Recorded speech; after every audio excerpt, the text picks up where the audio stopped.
Graça e paz, igreja. Este é o primeiro vídeo de uma série que a gente está chamando de EBD em Casa. E o objetivo dele é exatamente suprir, de uma forma muito sucinta, de uma forma bem rápida e resumida, os estudos que a gente vinha desenvolvendo lá na sala, né, na igreja, né? Salas de aulas na igreja. Então, é um material que foi confeccionado exclusivamente para esse tempo. Sabe que para fins de EBD ele é um material bem resumido, né? Não é todo o material que se aprende dentro da sala de aula, mas ele vem com uma proposta diferente. A proposta é tirar 3 lições do livro de Josué. E a gente vai, na medida que vai avançando, também vai trabalhando com 3 lições de cada livro, tá? Para que sejam vídeos curtos, no máximo meia hora, um pouquinho mais, um pouquinho menos, mas que a gente tem algumas lições, certo? Nesse caso, do livro de Josué, eu sempre gosto de dizer que muitas lições são tiradas do estudo da Bíblia. Muitas lições são tiradas dos livros da palavra da Bíblia, né? Logicamente. Então a gente vai se limitar a apenas 3 lições, tá? Para não passar em branco e fazer um estudo profundo dessas 3 lições, né? Essas 3 lições que se tiram do livro de Josué, ok? Então, assim, avançando um pouquinho, eu, a gente vamos contextualizar um pouco para entender em que momento que se encontra a narrativa de Josué. Então, a gente já sabe que Moisés ele já não estava mais entre o povo, né?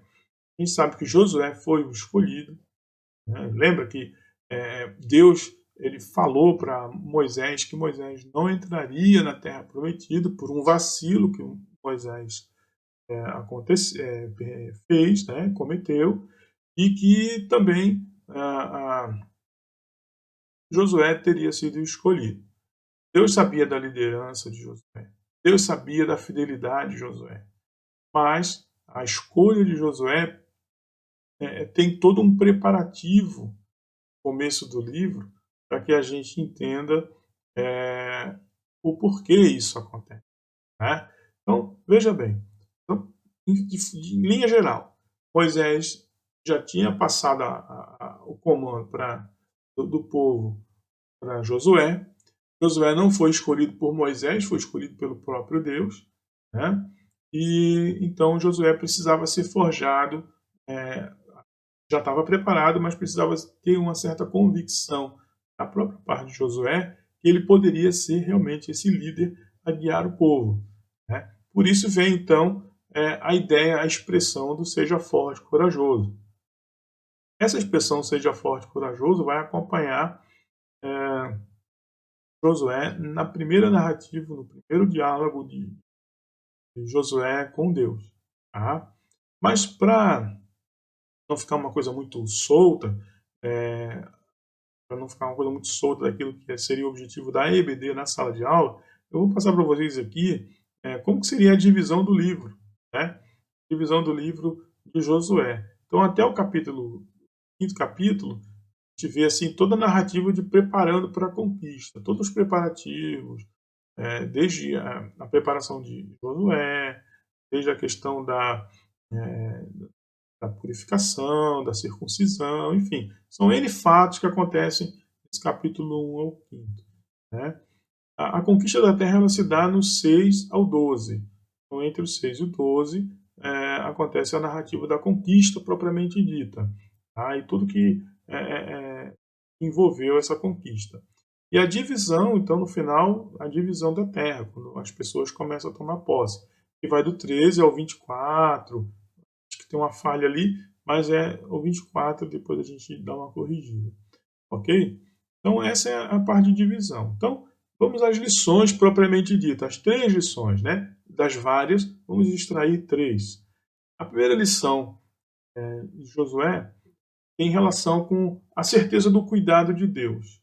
Então, Deus sabia que Josué era um líder nato, sabia que Josué era o cara mais fiel. Ele já mostrou essa fidelidade lá atrás, quando ele foi um dos espias que veio, né? Lembra da passagem dos espias? Os espias vieram e aí disseram: olha lá, Jericó é assim, assado, tal, mas é complicado.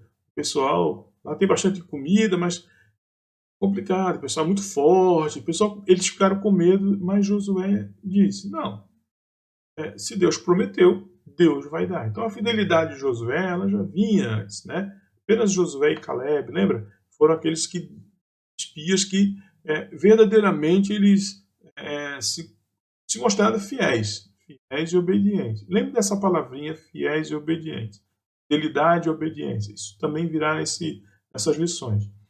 Então, a certeza do cuidado de Deus. Deus, então, ele sabe que pode contar com Josué, conhece o coração de Josué, mas ele precisa demonstrar essa convicção para que Josué acolha, né, a missão com muito mais convicção do que, né, de repente ele poderia ter alguma tribulação, alguma dúvida, enfim, para sanar qualquer coisa. Né? Então, no versículo 6, no capítulo 1, versículo 6, Deus fala assim: seja forte e corajoso, porque você vai comandar este povo quando eles tomarem posse da terra que prometi aos antepassados dele. Então veja bem os detalhezinhos desse seja forte e corajoso. Deus está falando com quem? Deus está falando com Josué. Mas Josué, qual Josué? O Josué líder. Então Deus está falando para um líder: seja forte e corajoso, e você vai comandar o povo. Então veja, tem pessoas sob a sua responsabilidade. Seja forte e corajoso. Mas o corajoso ali não é um atributo pessoal. Não é uma coisa inata, que esteja na pessoa. O corajoso vem do sentido de coragem, do agir com o coração. Diferentemente de agir com a razão, agir com o coração. Então, quando a gente fala agir com o coração, nós estamos falando o quê? Agir de acordo com a vontade de Deus, de acordo com a fé, e não de acordo com a razão. Com a razão, a gente dá com a cara no muro. Mas quando Deus diz, seja forte e corajoso, e tem pessoas que vão depender de você, pessoas atrás de você, e você que vai depender de você, quando Deus diz isso, Ele está dizendo assim, ó, faça tudo o que for necessário, porém, aquilo que é da minha vontade. Então, agir com o coração, agir com a fé, não agir por conta própria. Então, quando fala seja forte e corajoso, vai muito nesse sentido aí. Né? Então, ele fala primeiro para o Josué líder. No versículo seguinte, né? Deixa eu ver aqui, no versículo seguinte, Deus diz: seja forte e muito corajoso, tome cuidado e viva de acordo com toda a lei que o meu servo Moisés lhe deu. Não se desvie dela, no caso a lei, em nada, se desvie dela em nada, e você terá sucesso em qualquer lugar para onde for. Vamos esmiuçar isso. Seja forte e muito corajoso. Olha esse detalhe do muito, essa ênfase, muito corajoso. Nós já vimos que o corajoso vem no sentido de coragem de agir com o coração. Então ele tem que agir muito com o coração. Agir muito com o coração nas questões relacionadas à lei e nas questões que se referem às coisas de Deus. Né? Então ele quis dizer isso. Quando é para se tratar. Primeiro ele fala com o Josué líder, e agora ele fala com o Josué fiel, com o Josué filho, com o Josué servo. Então ele diz assim: para as coisas da lei, para as coisas de Deus, seja forte e muito corajoso. Porque certamente razões para desvio sempre poderia haver. O povo na travessia do deserto construiu um bezerro de ouro. Então as coisas de Deus há que se ter muita coragem. Então tem que se agir muito. Deus dá essa ênfase do seja forte e muito corajoso para Josué fazer as coisas segundo a vontade de Deus de uma forma muito convicta. né, essa ênfase que se dá ao muito corajoso vem nesse sentido. Interessante refletir. Já no versículo 9, aí Deus ele coloca: lembre da minha ordem, seja forte e corajoso, não fique desanimado, não tenha medo, e eu, o Senhor, seu Deus, estarei com você em qualquer lugar para onde você for. Aí Deus está falando para o Josué, homem, porque o humano ele tem uma tendência ao desânimo, ele tem uma tendência a ter medo, isso é humano. Então veja, se ele falou primeiro com o líder, seja forte, corajoso, porque é, existem pessoas que vão depender de você. Você vai comandar um povo para chegar na terra prometida. Quando ele fala, no segundo momento, para Josué, servo, ele diz assim: seja forte e muito corajoso. As coisas do Senhor, muito coração, muita fé. Agora ele diz para o Josué humano: seja forte e corajoso. Só que daí ele diz assim, como é o humano, ele diz assim: lembre da minha ordem. Ele fala que é uma ordem. Quando fala em ordem, é aquela coisa assim, ó, não questiona. Apenas seja forte e corajoso. Seja forte e haja com o coração. E aí, quando ele orienta, não fique desanimado, não tenha medo, eu estarei com você em qualquer lugar para onde você for, essa promessa ele faz também. Todas as três determinações do Senhor, ela é dita para Josué para que o povo repita ou se espelhe no seu líder e haja da mesma forma. Mas nós também somos povo de Deus. Por adesão, somos povo de Deus. Paulo escreveu sobre isso. Ele falava dos judeus e não judeus. Né? Na sua carta aos Romanos, ele falava isso. Aquela crise dos primeiros cristãos, né? De judeu e não judeu e tal, enfim. É outra história, nós vamos chegar lá. Mas essa mensagem é feita para nós também. Seja forte e corajoso. Nas coisas de Deus, seja forte e muito corajoso. E nas coisas humanas, não tenha medo, seja forte, seja corajoso.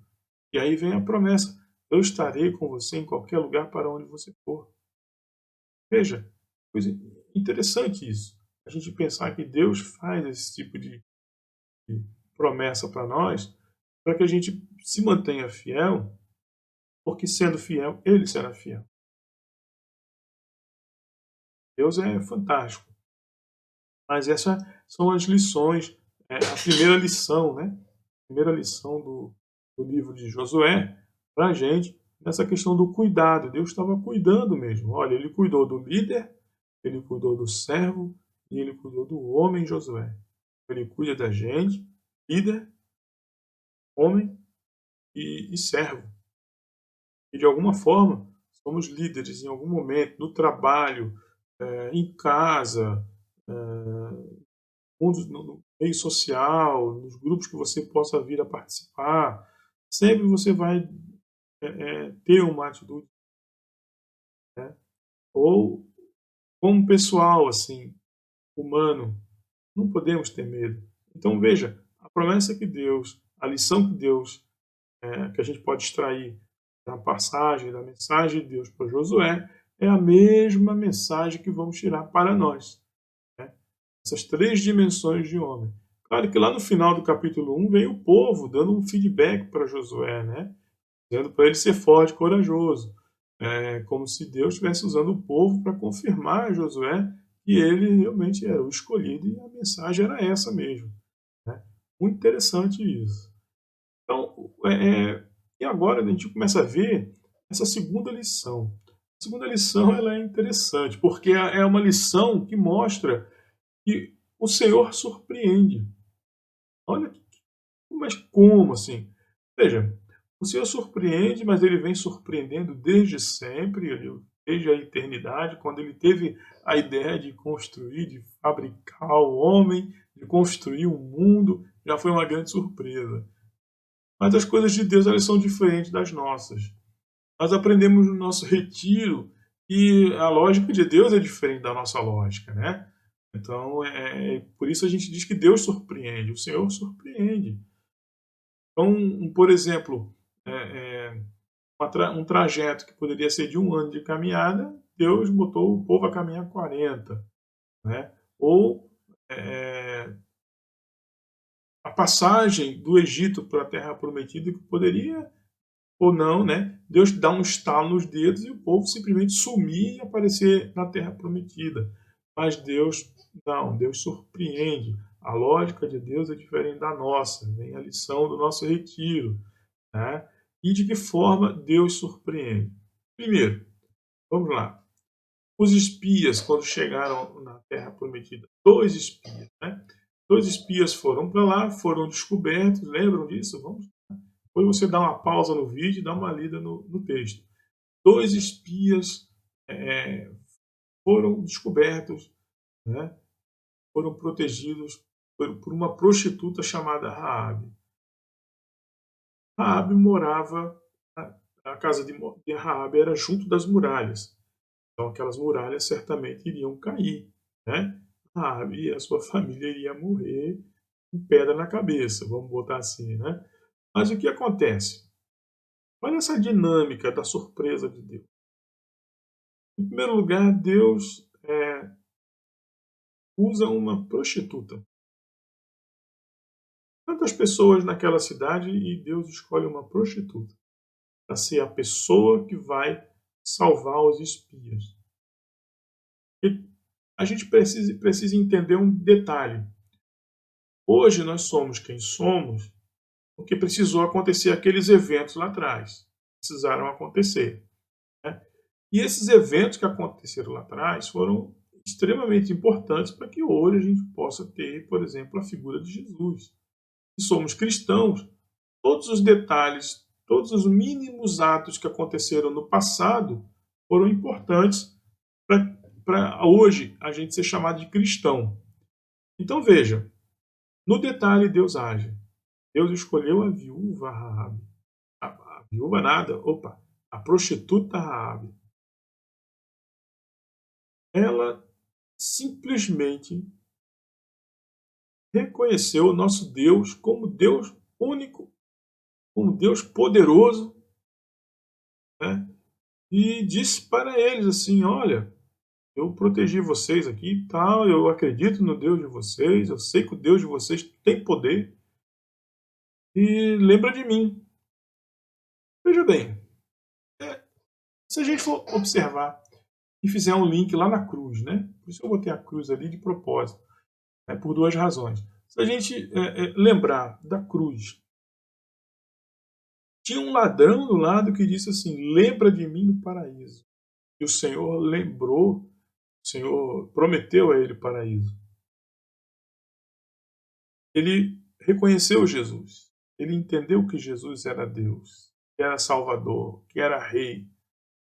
E naquele momento, na cruz, ele disse: lembra de mim. Ele foi lembrado. Acreditamos pela fé, sim, que ele foi lembrado. Porque Jesus disse. E aí nós vemos a figura de Raabe, que reconhece o nosso Deus como Deus único, como Deus poderoso, como Deus de Israel, é o único Deus. E ela pede para ser lembrada também. Ela e a família dela. E aí os espias disseram: ok, quando o exército de Israel vier, sua família será poupada. Então você tem que amarrar esse cordão vermelho aqui na janela. Então veja, a simbologia toda que existe. A gente faz o link com Jesus, então em relação a Raabe é um tempo à frente. Mas a gente faz um link também com um tempo atrás de Raabe, quando Deus libertou o povo do Egito e disse: coloque aí na porta, né, o sangue do cordeiro. Quem tiver o sangue do cordeiro não vai ter o primogênito morto. Não é mesmo? Foi assim que aconteceu. E aí, veja, o que acontece com Raabe? O cordão vermelho. E aí é feita a promessa. Lembra que quando a gente fala em tomada de Jericó, a gente vê que as muralhas ruíram. E Raabe morava, a casa dela era no muro, né? E certamente tudo caiu, menos o trecho, o pedacinho onde tinha a casa de Raabe. Por quê? Porque Deus é fiel com quem é fiel. E Raabe foi importante para a dominação, foi importante para o avanço do povo de Israel. E pasme, é, a partir de Raabe, chegamos na linhagem, chegamos até Jesus. Ou seja, Jesus é descendente, o Jesus histórico, é descendente de Raabe. Que coisa interessante. Então, veja como Deus surpreende, como Deus usa o inexplicável, o improvável para fazer grandes obras. E dito e feito, ali. Por isso a cruzinha ali desenhada para simbolizar que Raabe, Jesus é da descendência de Raabe também, e, que a história de Raabe ela tem uma similaridade com a história do ladrão pregado na cruz. Muito interessante. E um segundo momento dessa parte, dessa lição que Deus surpreende, é a travessia do Jordão. Olha só que interessante. Eu vou citar a frase de Antônio Guzzo para vocês entenderem. Grandes feitos de Deus devem ser relembrados para a edificação das gerações futuras. Mas Deus, naquele momento, fez uma coisa diferente. Claro que nós estamos sempre relembrando as coisas do Senhor para edificar as gerações futuras. Mas naquele momento Deus fez uma coisa diferente. Nós sabemos que quando o povo saiu do deserto, do Egito, ele teve que atravessar o Mar Vermelho. Mas o povo que atravessou o Mar Vermelho não é o povo que chegou na Terra Prometida. Okay? Isso é muito fato, porque Deus já tinha dito. Por isso as pessoas passaram 40 anos no deserto, porque houve a promessa de que aquela geração que saiu do Egito não chegaria à Terra Prometida. Então veja o que acontece. Basicamente, Deus demonstra o seu poder para essa geração que cruzou o deserto e chegou até ali. Se Deus mostrou a sua glória lá no Mar Vermelho para aquela geração que saiu do Egito, ele estava demonstrando a sua glória para a geração que estaria chegando na Terra Prometida. De uma forma semelhante, pés enxutos. O Jordão é um rio que não se atravessaria de jeito nenhum, mas o povo de Deus atravessou. Olha o que Deus faz, o link que Deus faz. É como se Deus dissesse assim, pessoal, vou mostrar para vocês como é que os antepassados de vocês passaram pelo Mar Vermelho. Como eles viram a minha glória e não deram valor. Então é a segunda chance de Israel para ver a minha glória e dar o devido valor. E aconteceu um evento semelhante. Então Deus é surpreendente na forma como ele quer demonstrar o seu poder. Fantástico, isso é incrível, essa passagem é memorável, assim, e a gente deve guardar sempre no coração. E a terceira lição é exatamente a lição da fidelidade e obediência. Então, muita atenção aqui. Fidelidade e obediência. Quem frequentou a EBD no ano passado e esse ano, menos o Pentateuco, foi presencial, pode perceber que essas palavrinhas, fidelidade e obediência, elas são praticamente marca registrada da história do povo de Deus, desde o Éden, né? E a fidelidade e a obediência foi corrompida, e aí morremos, né? Mas quando se mantém fiel e obediente, o Senhor é fiel e obediente, e nós vamos demonstrar isso de uma forma muito sucinta. Quando nós falamos em tomada de Jericó, nós não estamos falando de invadir um acampamento de tendas. Nós estamos falando de invadir uma cidade que necessariamente era a cidade mais fortificada da região. Jericó tinha a fama de ser assim contra invasores, intransponível, vamos dizer assim, as muralhas, né? E nada derrubaria as muralhas, eram fortificações assim, garantidas mesmo, né? coisa, coisa boa mesmo, né? Mas o que, que diz, Deus disse para o seu povo? Está lá, né, no palavra. Deus disse assim, tem uma volta por dia na cidade.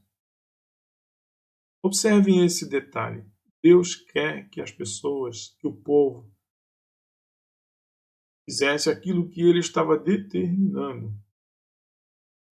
Deus queria que fizesse exatamente como ele diz, porque ele era o general, vamos dizer assim, né? O povo de Israel é um povo, a nação de Israel, vamos dizer assim, é uma nação teocrática. Então, o chefe da nação não era Josué, não era ninguém, não era sumo sacerdote. O chefe da nação de Israel era o próprio Deus. Então, Deus diz: dê uma volta por dia, durante 6 dias. E no final, vocês têm 7 voltas. Volta da cidade. Em silêncio. E aí Deus disse como deveria ser. Vai os soldados, vai a Arca da Aliança, vai mais soldado, vai o povo, enfim. Deus determinou como deveria ser até a posição das pessoas durante essa marcha em volta de Jericó. Como fez lá na marcha do deserto, dizendo qual tribo deveria ficar em tal lugar no acampamento. Lembram? Leiam na passagem de Êxodo, que é muito interessante. Esses detalhezinhos de como o acampamento deveria ser disposto. Então, tinha que ser conforme a vontade de Deus. E o povo fez exatamente conforme a vontade, porque a muralha ela precisava ser transpassada. O povo precisava invadir a cidade, mas como é que iam passar por aquilo ali? Mas Deus disse: façam dessa forma. E o povo fez. E o povo teve a vitória. Então, não se trata aqui de dizer que você é fiel e Deus vai te dar um monte de coisa. Deus, não é isso. É que Deus faz promessa para você. Se ele fez uma promessa, ele vai cumprir. Se você for fiel, ele será fiel. Deus disse assim, ó, eu vou levar o meu povo para a terra prometida. Vou entregar de volta a terra para onde é deles. Né? Ele disse que vai entregar para Israel. Ele vai entregar. Sendo você pertencente a Israel ou não. Sendo você se excluindo ou se incluindo. Não importa. Deus ele só diz assim, é para Israel que eu vou entregar a terra prometida. É para o meu povo que eu vou entregar a terra prometida. Se eu quiser me desgarrar do povo, o problema é meu, mas a promessa vai continuar sendo feita. Mas aquele povo que estava em redor fez exatamente como Deus permitiu. E se fez como Deus determinou, eles conseguem, eles têm a resposta de Deus, a mesma intensidade de fidelidade, porque derrubar a muralha do jeito que era, só por Deus mesmo. Só que Deus faz aquela coisa assim, ó. Vocês vão lá, destruam a cidade, mas não peguem nada. Existia uma prática, antigamente, na história antiga, de que quando você ganhava de uma guerra, você tinha direito aos tesouros daquela região. Isso se chama espólio de guerra. O povo é rendido, o reino é rendido, e você, que é o vencedor, tem o direito de ter os bens daquele povo, os bens daquela região. Ouro, prata, enfim, tecidos, especiarias, tudo você podia pegar e levar embora. A pessoa, o país venceu, né, o reino venceu, e o reino vencido fica escravo. Mas Deus disse assim: não peguem nada. Por que Deus fala isso? Primeiro, porque Deus manda, Deus quer demonstrar o seu poder. E segundo, porque ele quer dizer o seguinte: você não precisa de nada disso. Eu vou te abastecer do que você vai precisar. Como foi no deserto, quando veio o maná do céu, veio codornizes, como veio água da pedra. Deus, ele provê. Então ele estava dizendo assim: não precisa de espólio de guerra. Você não precisa disso. Eu estou aqui. É mais ou menos isso que Deus quis dizer. Passado Jericó, vamos adiante. Vamos adiante e temos um reino chamado Reino de Ai. Mas aí os espias foram lá e disseram: não, isso é muito fraquinho. Esse povo aí, olha, não precisa nem todo mundo. Bota lá 3.000, bota 3.000 e tá tudo certo. Nós vamos vencer. E aí os 3.000 foram e saíram batidos, correndo de lá do reino de Ai. 36 foram mortos. Josué não se conformou. E Deus chamou Josué e disse: olha, Israel não foi fiel. Israel pisou na bola comigo, vamos dizer assim. Né? E aí o que acontece? Deus não vai dizer assim: fulano fez a coisa errada. Não, Deus vai dizer: o povo errou. Porque somos o corpo. Então, se você faz parte do corpo, você tem que andar fiel e obediente. Porque você pode botar todo o corpo a perder. Se a gente fizer uma analogia com o corpo humano, se você tem um problema no coração, isso vai afetar de alguma forma outros órgãos. Se você cuidar, vai andar tudo certinho. É como eu gosto de citar o exemplo da irmã de Moisés. Ela questionou a liderança de Moisés. O que aconteceu com ela? A pele, né? Cheia de feridas, cheia de... Entende-se que seria lepra e tal, mas enfim. Foi o suficiente para ela ficar 7 dias fora do acampamento. Até passar. Só que 7 dias fora do acampamento significa 7 dias o povo parado no deserto. Então você entende o que Deus quer dizer. Ou vocês sejam unidos, ou se forem desunidos, não vão prosperar. E essa união, Deus diz assim: todos têm que ser fiéis, todos têm que ser obedientes. Mas Acã, o cara lá, não foi. Ele pegou os espólios de guerra. E aí o que aconteceu? O povo foi derrotado. Então isso é uma linguagem para a gente entender assim: se andamos junto com o Senhor fiéis, estamos protegidos, estamos na graça, estamos, né? Eu não vou dizer assim, se você andar fiel com o Senhor, você vai ganhar um carro zero. Não vou falar isso, não. Mas você vai ter a bênção, vai ter a graça, Deus estará contigo, nenhuma adversidade vai te abalar. Isso é a vitória no Senhor, né? Mas quando você pisa na bola, você se afasta de Deus, você se cola no pecado.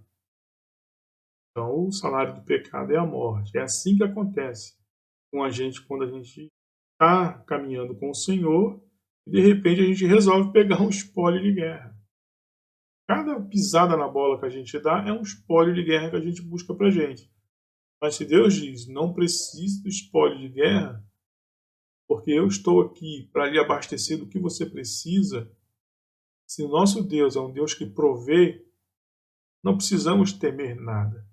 Então fica a terceira lição: fidelidade e obediência, elas te garantem fidelidade do Senhor. A desobediência, aí Deus, como Deus vai ser fiel?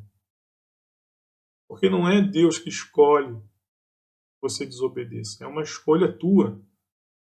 Você está com o Senhor, ótimo. Se você está caminhando longe do Senhor, quem caminha longe do Senhor, caminha próximo do Satanás, próximo do pecado. Que frutos se colhem com o pecado? Essa é a lição de obediência, desobediência e fidelidade que temos que estudar no livro de Josué nesse período, essa terceira lição, vamos dizer assim, né? O que eu digo para vocês é isso. 3 liçõezinhas básicas, simples e que fazem a gente pensar bastante.